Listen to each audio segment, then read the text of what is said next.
Okay, here we go. Great. Also, thank you very much for attending this session. We are coming now to the last slideshow before the Q&A. Welcome from my side. My name's Simon Messerly. I am a cloud engineer at Amnox Solutions, and I want to bring you the IAM Access Analyzer a little bit for what we will talk about IAM in general, because maybe some of you don't know the AWS cloud as well as needed to understand what IAM Access Analyzer is. So we will have a short intro. I will show you challenge, what is challenging with IAM. Then I will show you the new feature. Then I will give you a demo, and in the end we have a conclusion and an outlook. So let's start with IAM. IAM stands for Identity and Access Management, and this is a mighty setup from AWS to control the whole permissions, users, and authorizations. In IAM, you have principles, you have AWS resources, you have IAM policies. There are two kinds of policies. You have resource-based policy and identity-based policy. You have the policy evaluation logic, and we will now start step by step with those terms. Let's start with IAM principles. There are several types of who can be a principal. This can be either a user, a role, it can be a federated user, and that's the keyword SAML or web identity. An AWS service can be a principal. A whole AWS account can be in principle, and last but not least, an anonymous user. But think about this: anonymous user is not recommended as a principal because everyone can do anything with your services, perhaps. So let's look at resources. What could be AWS resources? There are, for example, AWS Lambda, as we heard from Anda before. There could, for example, S3 buckets are popular, KMS, API Gateway, and of course, every other from the around 180 services can be a resource. Now, have a look at the IAM policy. On the left side, we have a resource-based policy, and on the right side, we have an identity-based policy. I will show you quickly what is the difference. First of all, look at the version. The version is not the version from when you created the policy. This is the version from the policy language, and this is since 8 years the same. So it didn't change a lot there, which is good. This means you don't have to change your policy all the time. So you have, for example, in a resource-based policy, you attach this policy directly to a resource. Then you say which effect and action is allowed, and you can also set conditions. On the other side, we have seen the principles. For example, a user, a role, federated user could be a principal. In the identity-based policy, you add also the principal. So you say the principal user Jones, for example, can access a resource, for example, a 3-bucket meetup recap. So this is just that you have seen at least once such a policy. So let's sum this a little bit up. We have the identity-based policy, which you can attach to user group roles. You can control which actions can be performed. For example, an action could be read from an S3 bucket, put the file on an S3 bucket, and so on. Then you say which resource you want to access, and you can also add conditions. Like, for example, you can say this S3 bucket can only be accessed from the dev team during weekdays from 8 to 5. They are pretty mighty, those conditions. There are different types of policies. You have, for example, the AWS managed, which are from AWS. So you can use these policies, so you don't need to manage them. You can create your own policies, and there are inline policies. On the other hand, you have the resource-based policies. You attach them directly to resources, for example, S3 bucket, Glacier, or KMS, and you say in this policy who can do something with this S3 bucket. You can also add conditions. They are always inline policies, and there are no AWS managed resource policies, so you need to do them anytime by yourself. We will have later in the demo an example for this. How is the policy evaluation logic working? So first of all, if you create the policy and you have anywhere a deny statement, then, and this is explicit, then it's a final decision. So if you have, for example, a policy which says you have an allow to read this S3 bucket, and you have somewhere else a second policy with a deny in it, then the deny always win. So if you set the deny action, then you can be sure this can't be overridden.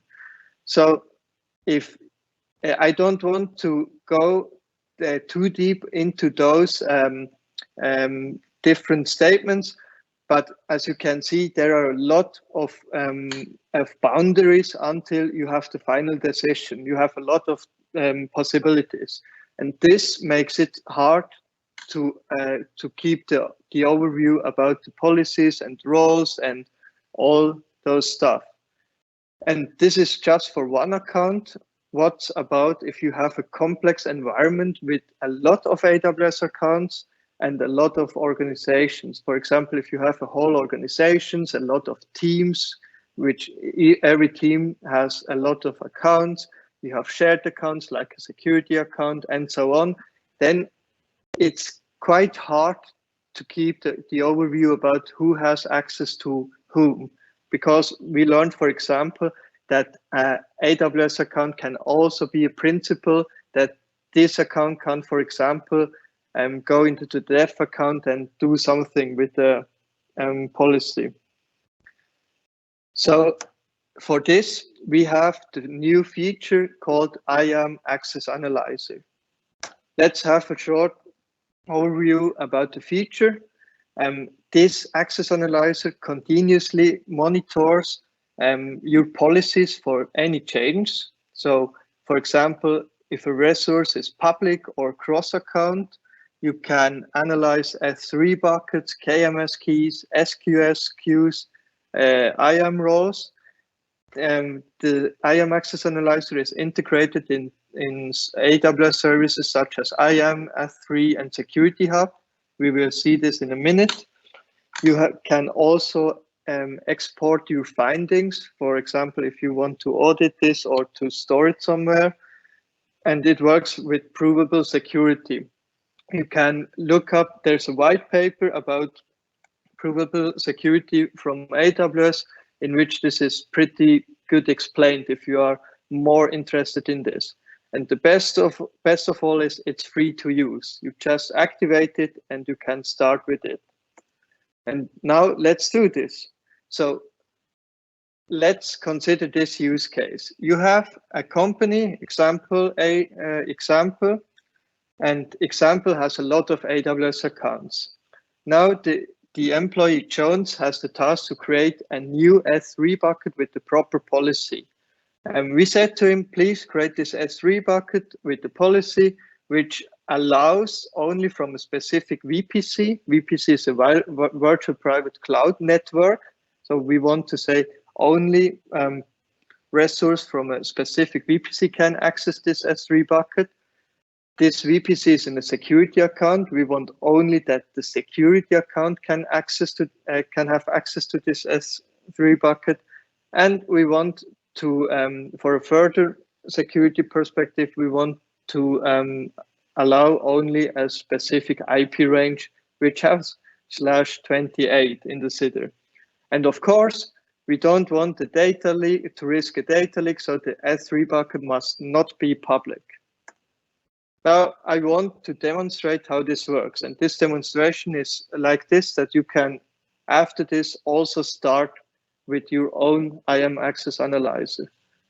So let me quickly change to my S3 console. I am in the region Frankfurt in one of our lab accounts.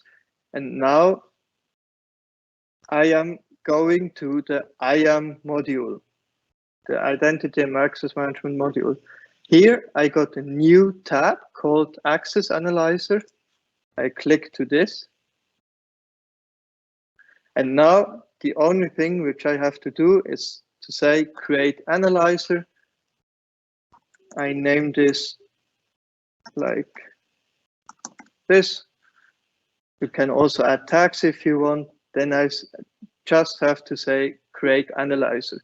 Please note that this is per region. So it means if I'm in Frankfurt, I have to activate this in Frankfurt. If I have other regions, I need also to activate this in every region. Now, in a shorthand, in a couple of seconds, I have a lot of findings. Those are all my policies and resources, which are now listed here. In a few seconds, I should see the policy for my bucket, because before the webinar, Jones created a S3 bucket called Simon Webinar IAM Demo New. And now let's see if Jones did everything right. Now, I look up for my resource, webinar. What I can see here is my S3 bucket. This one is the old one, because if I'm sure, yes, this policy is right, I can click on them. I can say archive, and with this, the finding is like in an archive, and so I don't have to care about this anymore. Now let's click on my finding, and now let's control if Jones did anything right. So the access level read write, it looks good. So I have S3 get object and put object, but what I see here is all principles. This is not what we wanted to have. So let's go to the S3 bucket, to the management, permissions and bucket policy. And what we can see here is we have allow from security account, looks good. We have the IP, allow from range. There is a, now look, yeah, let's, there. We have a test Jones, which allows everything from every principle. This, maybe Jones did this because it didn't work or something. That's not good. We don't need this. So let's delete this, save it. And now what I can do is I say rescan. With the rescan, I should get new findings. Okay, there's something which is not, which Jones also did wrong. What I see here is, oh, this bucket is public. Okay, so let's look further. What I can also show you at this point is you can also look in the S3 bucket, S3 console. You can click on Access Analyzer for S3, and here you got also an overview about your buckets. And what we see here is a bucket with public access. Oh, this was one of the conditions which we didn't want it. So I click here and say block all public access.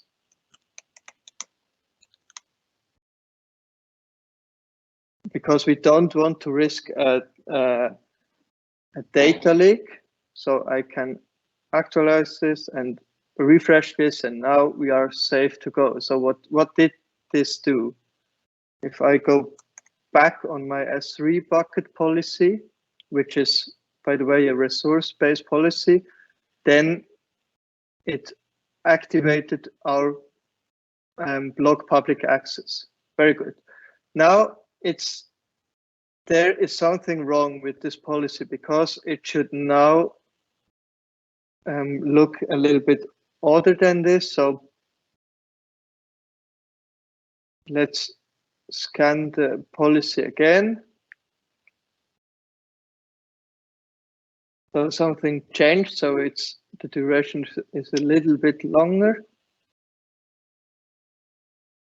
Then I need to refresh this. What I can see now is that I resolved this because I changed something, but it's not that what I wanted yet, because I said John's, he need to change this, that the principal should only be the security account. So let's see what he also did wrong. Okay, allow IP allow from range. This is wrong. This has to be deny, because we want to deny everything except this range. And we want also to deny this, because we have seen that deny always win.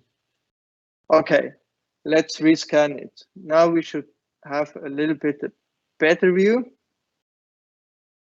So you can see this is how a process could look like. So look, you go through your findings and you always change your policy until it does exactly what you need to do, because the condition is still missing and the external principle is not yet done. So sometimes you need to wait some seconds until it refreshes everything. In the meantime, I show you something else. You have also archive rules in which you can create rules. For example, if every AWS account equals this, for example, then all those findings are archived directly. So you don't have to go through every finding, because those are could be a lot of findings. So let's check again. Now we have what we wanted to have. We have the external principal is the security account. Great. The condition is the source IP and the source VPC. This was also a requirement, but I see we said /28 and this is just 24. So we have to adjust this also. And now, after the rescan, the status should went to resolve. After refresh, I should then have a 28 here. But again, this could go some seconds because it scans from time to time. Here it's, yeah, as you can see, this is exactly what we wanted. So what we can do next is click on this, archive, and done. What I want to show you at lastly is in the Access Analyzer, we can see that the buckets with public access we don't have any in this region, but what we have is we have a bucket with access from another AWS account, and this is exactly what we wanted, because this is the security account. So goal achieved. Let's conclude this. So it helps you create and audit policies in a simple way. It's very fast, as we could see, and secure, as it's also free to use. So I don't have to pay anything for this, what I did.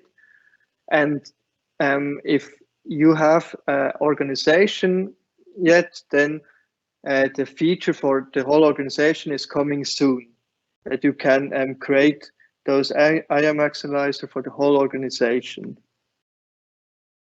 Good. If there are no questions, then I thank you very much for your attention.